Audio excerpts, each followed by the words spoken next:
اللہ کے محبوب علیہ السلام ایک دن مدینے سے گزر رہے تھے تو ایک شخص جس کا نام تھا سوا، تو وہ گھوڑا لیے جا رہا تھا، حضور کو پسند آ گیا، اس سے کہا کہ یہ بیچتے ہو؟ اس نے کہا بیچتا ہوں۔ کتنے کا؟ اتنے کا۔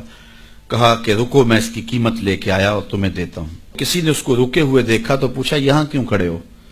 اس نے کہا مسلمانوں کے نبی سے اس گھوڑے کا سودا ہو گیا ہے تو وہ قیمت لینے گئے ہیں۔ اس نے کہا مجھے زیادہ پیسوں سے دے دو، تو اس نے کہا میں تو یار سودا کر چکا ہوں۔ اس نے کہا کہ کوئی گواہ تھا؟ کہا نہیں۔ کہا مکر جانا۔ اس کو پیسوں کی لالچ آ گئی، اس نے کہا ٹھیک ہے حضور، اتنے میں قیمت لے کے پہنچ گئے۔ تو اس نے کہا میں نے تو آپ سے سودا کوئی نہیں کیا۔ حضور نے کہا ابھی تو سودا ہوا ہے۔ وہ کہنے لگا میں نے سودا کوئی نہیں کیا۔ لوگ بھی اکٹھے ہونے لگے، ہجوم بن گیا۔ اب حضور کہے میں نے گھوڑا خریدا ہے، وہ کہے میں نے بیچا نہیں۔ اب جب لوگوں کا ہجوم بنا تو لوگوں کے ہجوم کا بھی ایک پریشر ہوتا ہے۔ تو اس نے کہا کہ اگر بات لوگوں پہ چلی گئی تو صادق بھی یہ ہیں، امین بھی یہ ہیں، تو لوگ تو انہیں سچا کہیں گے۔ اس نے کہا اچھا مجھے یہ بتائیں کہ جب دو آدمیوں کے مابین یوں نزاع بن جائے تو اس میں تسویہ کی صورت کیا ہوتی ہے آپ کی شریعت میں؟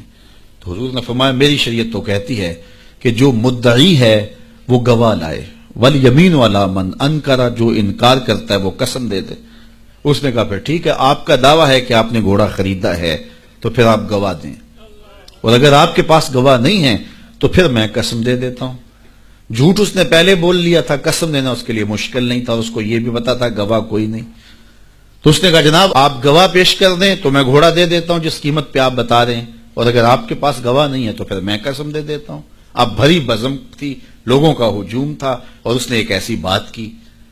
قبل اس سے کہ کچھ دیر گزرتی حضرت حذیفہ بن یمان الانصاری رضی اللہ تعالیٰ عنہ آگے بڑھے اور کہا کہ گواہی مانگتا ہے؟ اس نے کہا جی میں گواہی مانگتا ہوں۔ تو کہا میں گواہی دیتا ہوں، جتنے میں حضور نے بتایا اتنے میں سودا ہوا ہے اور حضور نے گھوڑا خریدا ہے۔ اس نے کہا جی ٹھیک ہے میرا مطالبہ پورا ہو گیا، گواہی چاہیے تھی، درکار تھی گواہی مل گئی۔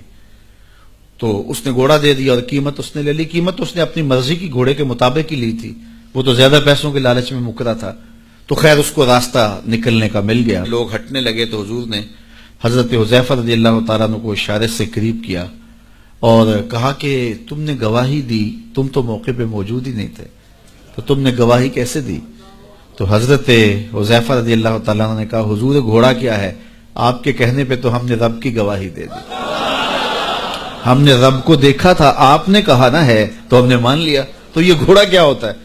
تو حضور نے حضرت حذیفہ کا ہاتھ پکڑ کے فضا میں بلند کیا اور لوگوں کو کہا جانے والوں رک جاؤ۔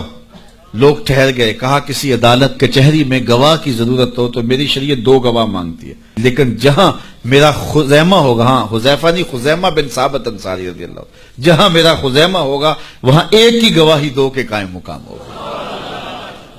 فیض پہنچا اے رضا احمد پاک کا، ورنہ ہم کیا جانتے خدا کون ہے۔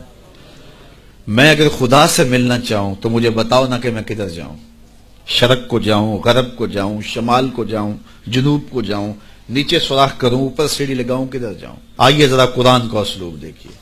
وَإِذَا سَأَلَكَ عِبَادِي أَنِّي فَإِنِّي قَرِيبٌ، حبیب میرے بندے تیرے پاس آ کے میرا پوچھتے ہیں، بندے میرے ہیں، مجھے ڈھونڈتے ڈھونڈتے تیرے پاس آ گئے اور تیرے پاس آ کے پھر میرا پوچھنے لگے۔